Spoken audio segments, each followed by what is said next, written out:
अब आपके महाराष्ट्र से एक इंफ्रास्ट्रक्चर मैन है, इंफ्रास्ट्रक्चर में उस आदमी के योगदान को तो नकारा ही नहीं जा सकता। सड़कें और रोडवेज और पुल और हाईवेज, अब तो नाम ही पड़ गया इंफ्रास्ट्रक्चर मैन। इस देश के आईएएस अधिकारी पॉलिटिशियन बहुत करप्ट है? बिल्कुल नहीं करप्ट है। इस देश के सबसे अच्छे हैं इस देश के अधिकारी और राजनीतिज्ञ। तो फिर करप्ट कौन है? जनता। कि 4 फोटो लगा लो अपने कमरे में, एक विवेकानंद की ध्यान करना है, एक अंबेडकर की पढ़ना है, एक भगत सिंह की क्रांति करना है, और एक कलाम की कि देश के सर्वोच्चतम पद पे बैठना है। जय हिंद फ्रेंड्स।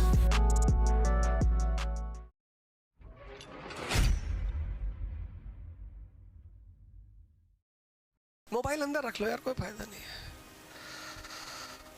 मोबाइल यानी मौत। जो भी मोबाइल दिन में 10 घंटा यूज करता है वो भीख मांगेगा, और जो 15 करता है वो पागल हो जाएगा। क्योंकि मोबाइल ने तुम्हारी सबसे प्रेशियस चीज छीन ली, सोचना। तुम्हारे रिश्ते छीन लिए। पहले जब हम अकेले होते थे तो अपने दोस्तों के साथ बैठते थे, अब हम अकेले होते ही नहीं।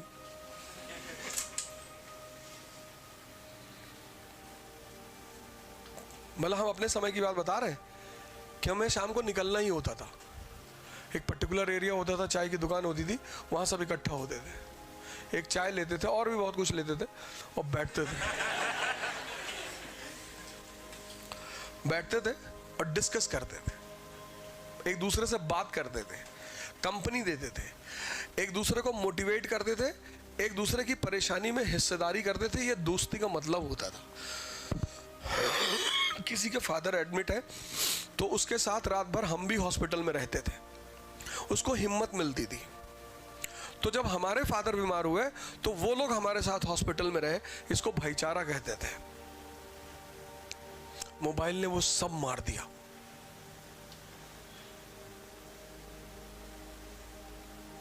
मोबाइल ने वो सब मार दिया, सब खत्म कर दिया। आपको जरूरत ही नहीं जब तक आप क्रिटिकल कंडीशन में नहीं आएंगे। भाई आप किसी के पास कब जाएंगे? जब आपको किसी की जरूरत है। मोबाइल ने आपकी जो जरूरत है दूसरों की वो खत्म कर दिया।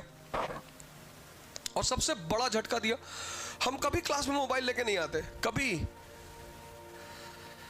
इतनी इज्जत दिया इस प्रोफेशन ने, इतना पैसा दिया और दिए ही जा रहा है, कंपनी पे कंपनी छोड़े जा रहे हैं। बहुत लोग कह रहे थे कि इकरा में नहीं पढ़ाएंगे, अनअकैडमी में चले गए। इकरा मेरी कंपनी है, पढ़ाने ना पढ़ाने का सवाल ही नहीं उठता। अनअकैडमी वाले ज्यादा पैसा दे रहे थे। तो दिल्ली में जितनी कोचिंग है वो संत थोड़ी है सब, वो भी 2-2 हजार करोड़ रुपए कमाई है। संकल्प में हम पढ़ाते थे, वो एनजीओ थी, उसको आज तक नहीं छोड़े। वो 200 रुपए घंटा देती थी पढ़ाने के लिए, वहां आज भी पढ़ाने आते हैं। अब तो खैर नहीं चलती, लेकिन जब उन्होंने बुलाया तब मैं पढ़ाने गया। अब जो आदमी 2000 करोड़ रुपया कोचिंग इंडस्ट्री से कमाया है, अगर वो मेरे ऊपर इल्जाम लगाए कि अवध ओझा ने पैसे के लिए कोचिंग छोड़ दी, और मैं तो छोड़ूंगा। मेरी जिंदगी में एक ही चीज क्लियर है, मेरे कॉन्सेप्ट्स। मुझे पता है ये सारी दुनिया कुछ भी बोले। जहां मैंने एक बोरा नोट रखा वैन में और लुटाना शुरू किया, ले उससे परसों मुझसे पूछे करप्शन कैसे खत्म होगा? इस देश के आईएएस अधिकारी पॉलिटिशियन बहुत करप्ट हैं? बिल्कुल नहीं करप्ट है। इस देश के सबसे अच्छे हैं इस देश के अधिकारी और राजनीतिज्ञ। तो फिर करप्ट कौन है? जनता। 1000-1000 2-2 हजार रुपए लेके वोट देते हो, तो जो आदमी इन्वेस्टमेंट करेगा वो अपना पैसा वापस नहीं लेगा। इन्वेस्टमेंट का मतलब क्या होता है? प्रॉफिट। फिर चिल्ला रहे हो हमको बेवकूफ बना दिए। तुम हो बेवकूफ। जब तक इस देश का आदमी शराब और पैसे के बदले में वोट देना नहीं छोड़ेगा, तब तक इस देश में करप्शन कभी नहीं खत्म होगा। तो इस तरह से करप्शन इस देश की जनता में है।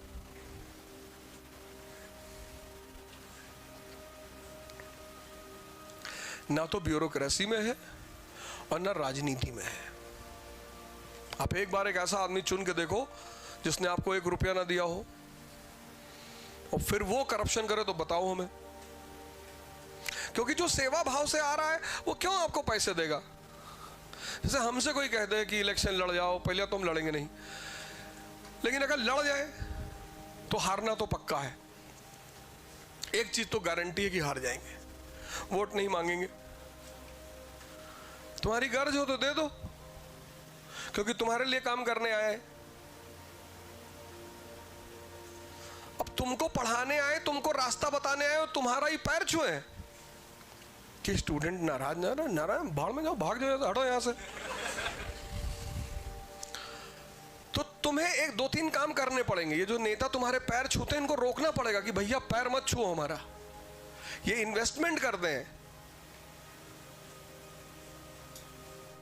अब I is equal to I, industry is equal to infrastructure is equal to industry.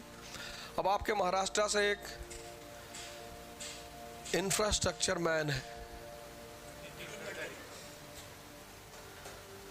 कितना बढ़िया काम किया उन्होंने।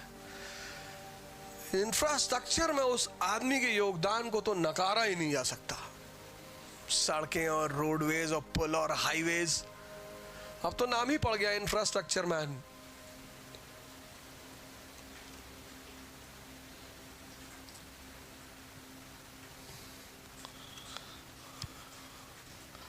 क्योंकि उस आदमी को समझ है कि जहां भी इंफ्रास्ट्रक्चर होगा वहां बिजनेस बढ़ेगा, ट्रेड एंड कॉमर्स बढ़ेगा। भाई गांव का आदमी सुबह सुबह सब्जी लेकर पुणे पहुंच जा रहा है, रोड की वजह से ही तो पहुंच रहा है।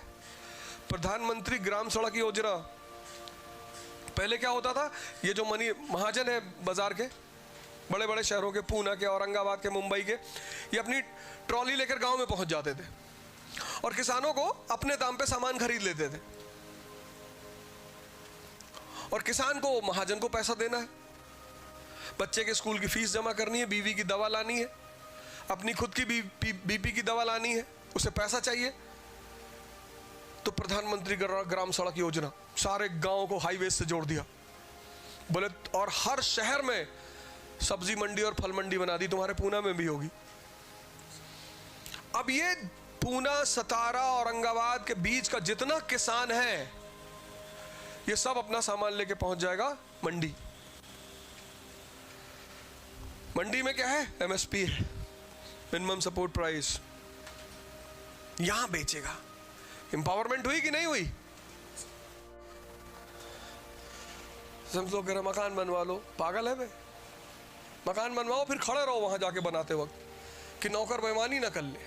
दुनिया का सबसे चुनौती वाला काम है मकान बनवाना, क्योंकि लेबर को अगर तुम फ्री छोड़ दो तो आज से शुरू करोगे, फिर वो अगले प्री हिस्टोरिक एज में मकान बनेगा। और इतना उल्टा सीधा काम कर देंगे, कहीं सीमेंट गलत लगा देंगे, कहीं स्लेब गलत कर देंगे, तो 2 आदमियों को खड़ा रहना पड़ता है। मोरंग बेच दिए, सीमेंट लेके चले गए, ज्यादातर, सभी नहीं, ज्यादातर। तो मकान बनवाने का मतलब एक आदमी का सती होना, खड़े हो रहा है, दिन भर खड़ा होकर देख रहा है। तुमको तो ऐसी दिक्कत नहीं आएगी, आईएएस बन जाओगे तो आईएएस के तो अपने बंगले तो बनाने, और नौकरी कर लोगे तो कोई ना कोई तुमको मकान गिफ्ट ही कर देगा।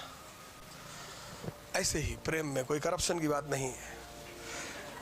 आज मैंने तुमसे कहा, इस बात को याद रखना, करप्शन हिंदुस्तान की पब्लिक में है, ना ब्यूरोक्रेसी में है, ना पॉलिटिशियन में है। जिस दिन इस देश की जनता पैसा लेकर और दारू छोड़कर वोट देना शुरू कर देगी, कोई नेता, कोई अधिकारी एक पैसा किसी से नहीं लेगा। एक इलेक्शन में 20-20, 25-25, 30-30 करोड़ रुपए खर्चे होते हैं, तो जिसने घर से पैसा लगाया वो निकालेगा नहीं। पहले पढ़ो,